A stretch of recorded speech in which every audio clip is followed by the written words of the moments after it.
भूभारनाशाय युगे युगे सदा सुधर्मरक्षाय युगे युगे मुदा धृतावतारं तं लौकिकं प्रभुं नमाम्यहं गोकुलनाथमीश्वरम्। श्री गोकुलपति अति गुण निधि तात तणो प्रतिबिंब रे रसना, श्री पार्वती पति प्रेम शु शोभा सकल कुटुंब रे रसना।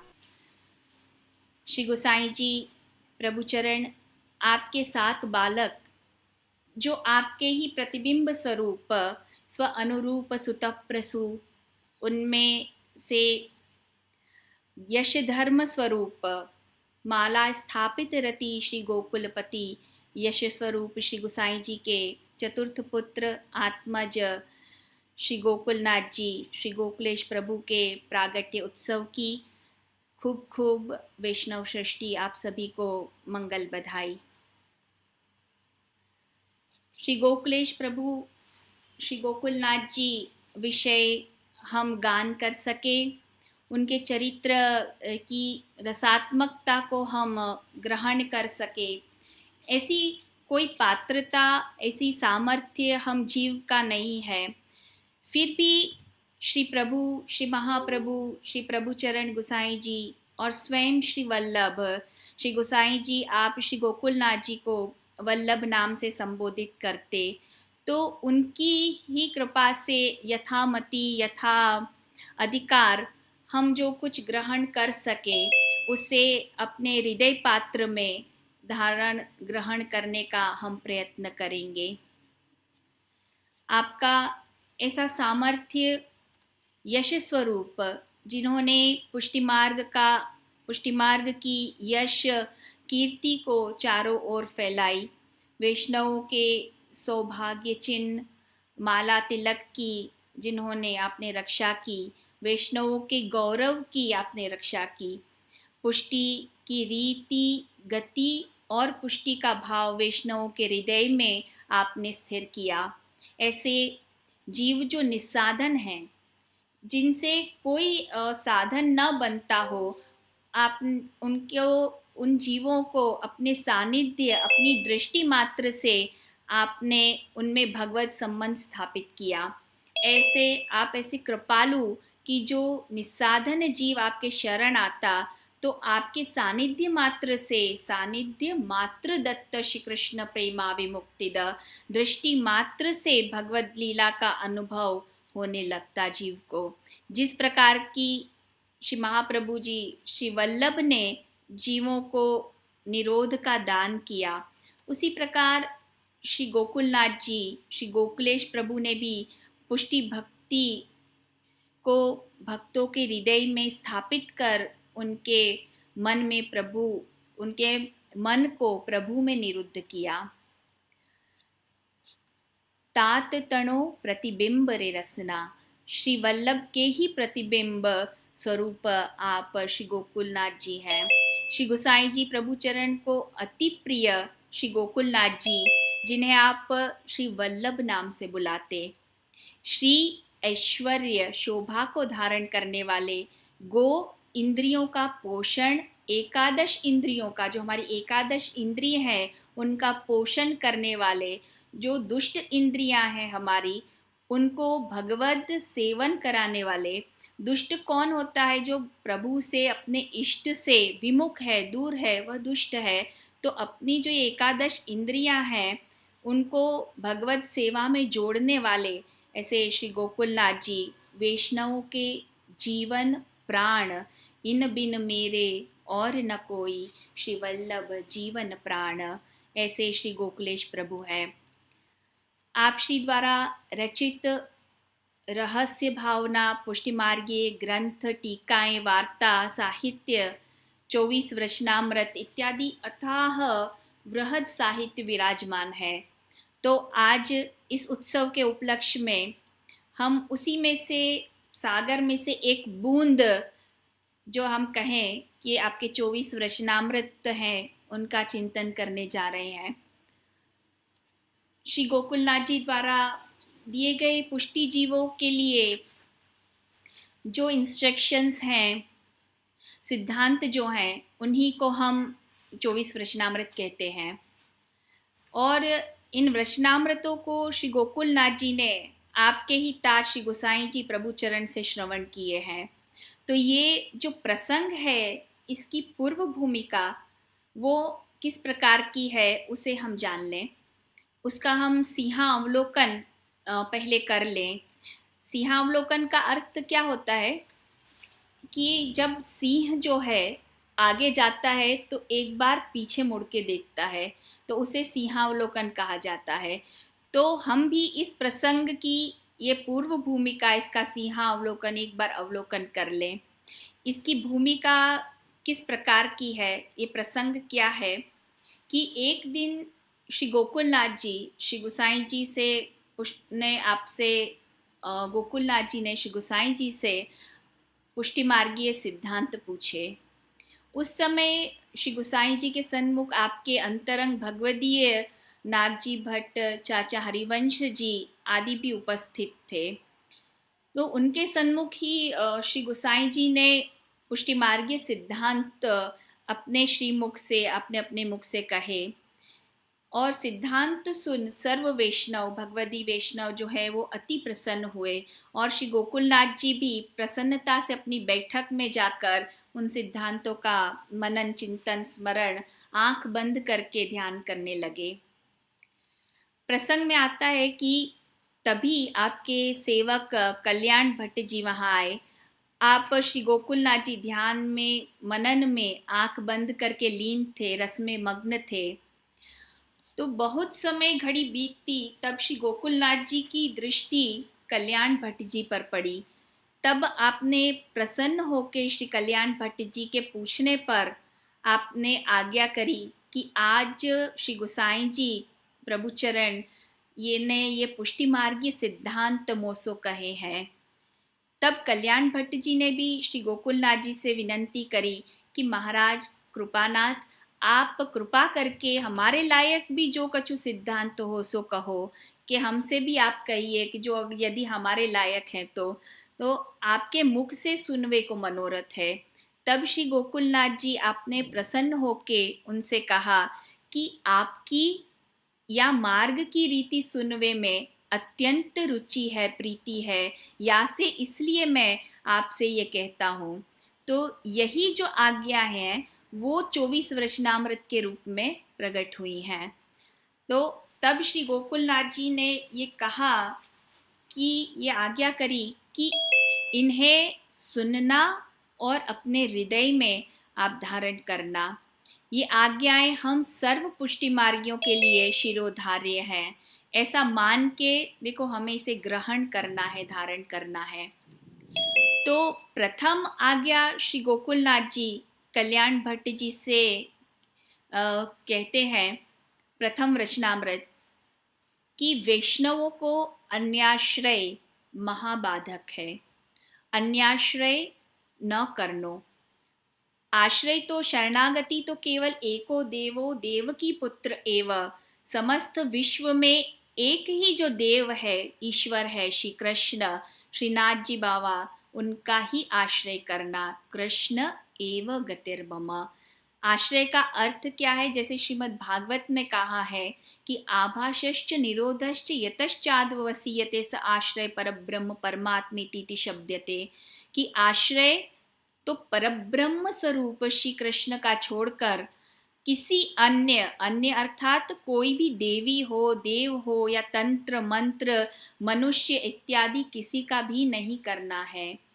इसी कारण देखो, व्रजलीला में भी प्रभु ने इंद्र पूजा बंद करा के अन्याश्रय व्रजवासियों का दूर किया। इंद्र पूजा बंद करा, श्री गिरिराज की पूजा कराई। क्योंकि देखो, श्री गिरिराज भी आप ही के स्वरूप है। श्रुतशृंगी गिरिराज आपका प्रागट्य प्रभु से ही है। तो श्री गिरिराज जी स्वरूप में आपने अपने ही स्वयं की पूजा कराई है।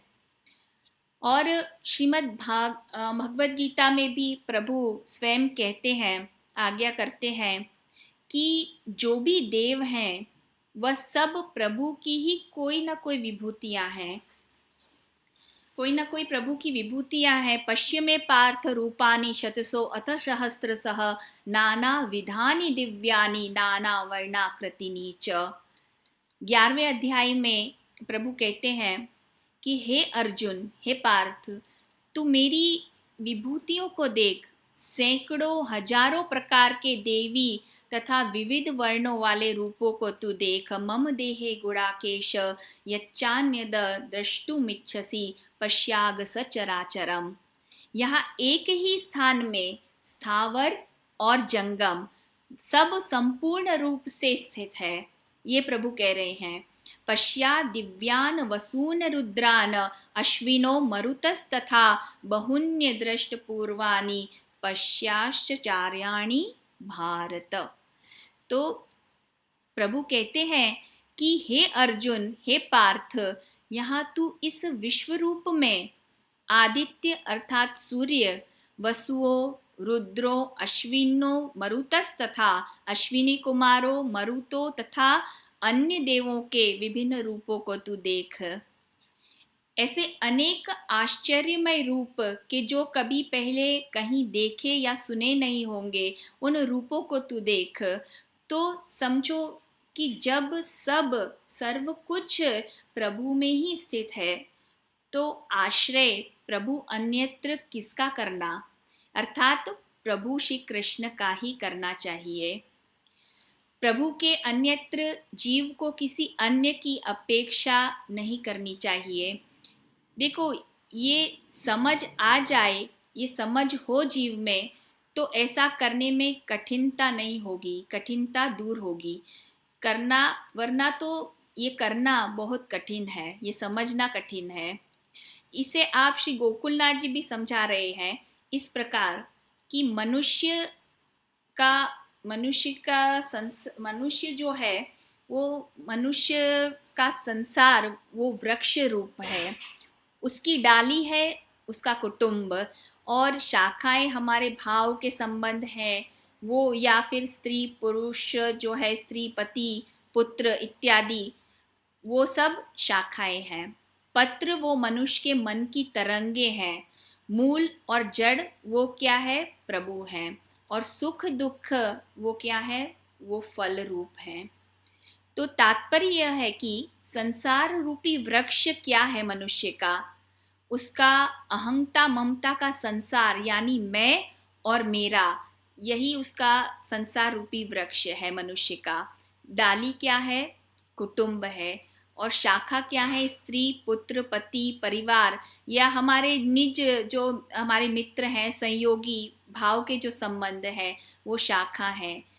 पत्ता वो पत्र हमारे देह के मन के जो अनेक आशाएं हमारी मनोरथ है, उनकी तरंग वो पत्र है। और मूल जड़ वो कौन है, प्रभु स्वयं भगवान है। तो यहाँ श्री गोकुलनाथ जी आप क्या समझा रहे हैं कि जब पवन चलती है तो वृक्ष की डाल शाखा अपनी रक्षा चाहते हैं। फल फूल भी देखो गिरने से डरते हैं, किंतु ये जो वृक्ष है उसे डर नहीं होता, क्योंकि उसकी जड़ मूल वो दृढ़ है। ये ज्ञान वृक्ष को है, इसलिए वो डरता नहीं है। किंतु ये ज्ञान होना जरूरी है वृक्ष को। पर शाखा डाल पत्ते वो क्यों डरते हैं, क्योंकि अपने मूल को दृढ़ नहीं जानते हैं। वो समझते नहीं है कि हमारा जो मूल है दृढ़, वो दृढ़ है, जड़ जो है वो दृढ़ है, इसलिए भयभीत रहते हैं, दुखी रहते हैं। तो उसी प्रकार ये मनुष्य का संसार अहंता ममतात्मक वो वृक्ष रूप है। ये मनुष्य के अहंता ममतात्मक संसार रूपी वृक्ष को यहाँ क्या कह रहे हैं कि क्या हुआ है, मोह रूपी पवन, माया अविद्या लगी है, ये मोह रूपी पवन लगी है। और ये मोह, ये वृक्ष मोह के वश के कारण डरता है, क्योंकि वो भूल जाता है। ये वृक्ष रूपी मनुष्य डरता क्यों है, क्योंकि मोह के वश होके वो अपने मूल जड़ की दृढ़ता को भूल जाता है, यानी भगवान पर विश्वास नहीं रहता। मूल की जड़ और मूल जो मेरे हैं वो क्या है, दृढ़ है, ये विश्वास उसका खो जाता है। तो इसी कारण मनुष्य जो है डरता है संसार में गिरने से, परिवार के कष्ट से, दुख से, कि कहीं कष्ट ना आ जाए। तो डाल शाखाओं से ये लिपटा हुआ उनसे मिलकर संसार के अनेक सुख दुख को भोगता रहता है। मोह माया में मग्न होने से उसमें उसमें यानी कि वृक्ष में भय उत्पन्न होता है। वृक्ष अर्थात कि मनुष्य, उसमें भय उत्पन्न होता है मोह रूपी पवन के चलने से।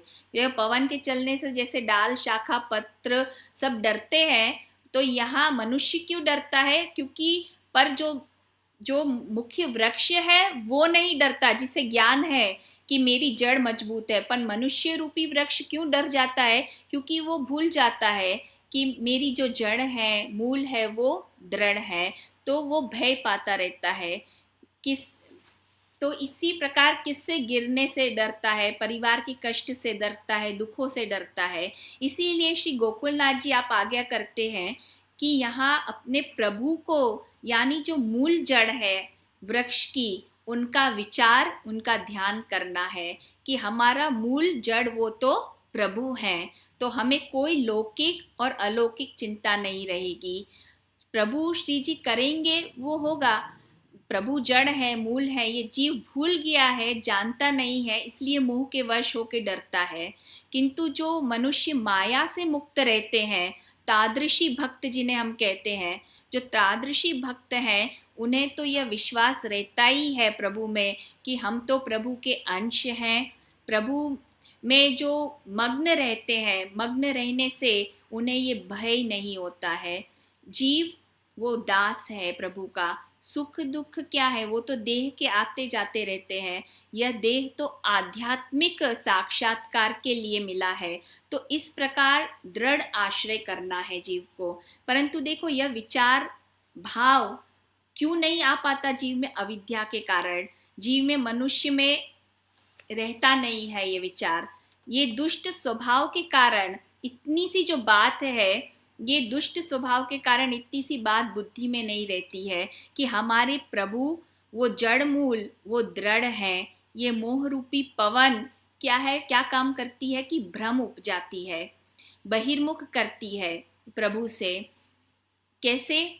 जब जीव प्रभु हमारे जड़ मूल, वो दृढ़ है, प्रभु हमारे आश्रय हैं, ये भूल जाता है जीव, तो परिवार के जन या सगे कुटुंबी जन, मित्र इत्यादि सब उसे अन्याश्रय की तरफ ले जाते हैं कि देवी देवताओं को पूजो, तंत्र मंत्र करो, धागा बांधो। तब जीव बहिर्मुख होकर क्या करने लगता है? अन्याश्रय करने लगता है, क्योंकि दृढ़ता उसकी छूट जाती है प्रभु से।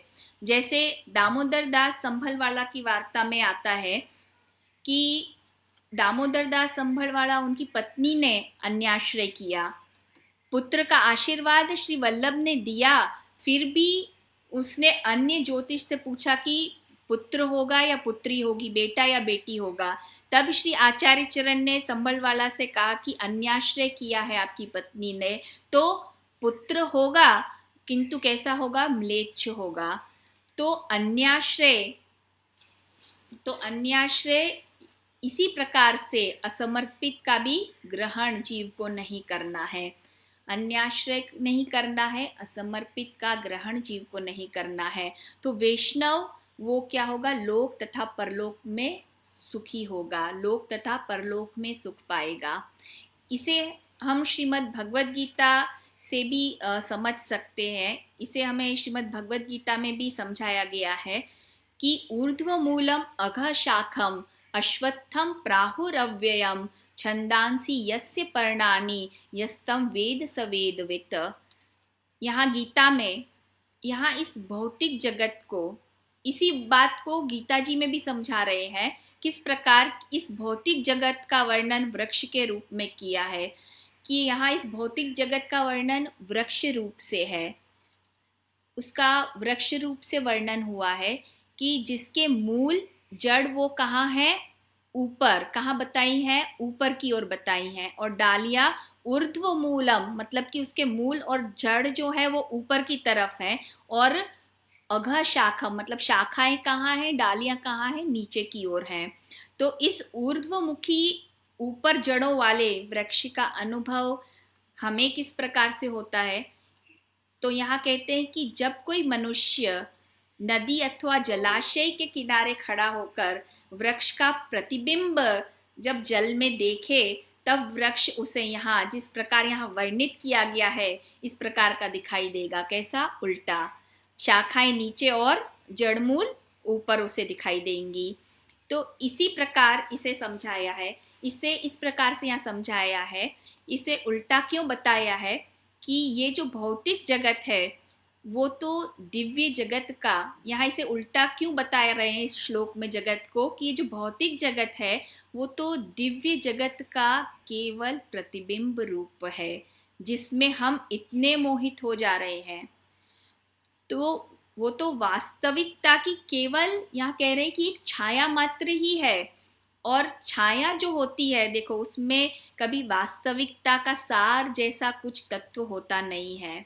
वास्तविकता या सार जैसी कोई बात नहीं होती, कोई चीज नहीं होती, परंतु ये छाया द्वारा हम ये केवल जान अवश्य सकते हैं कि सच्ची वस्तु या वास्तविकता क्या है। जिस प्रकार देखो रण प्रदेश में जल पानी होता है, किंतु मृगजल ये इंडिकेट करता होता नहीं है। देखो रण प्रदेश में पानी और जल जो है वो नहीं होता है, किंतु मृगजल जो है, मृगजल ये इंडिकेट करता है कि पानी जल जैसी कोई वस्तु यहाँ है, यहाँ होती है। तो उसी प्रकार ये भौतिक जगत में कोई सुख नहीं है जिसमें हम इतने मोहित हो रहे हैं। वो तो केवल एक आभास है, छाया है, मृगजल है, परंतु वास्तविक जल, सुख का सच्चा जल कहाँ है? वो तो दिव्य लोक प्रभु के धाम में ही है। ये तो जगत केवल उसकी एक छाया मात्र, प्रतिबिंब रूप है उसका। तो जो मनुष्य ये मिथ्या भौतिक भोगों के आकर्षण से मोहग्रस्त नहीं होता है, जो प्रभु की सेवा उनका आश्रय करता है, तो उनका आश्रय करता है निरंतर, वो सहज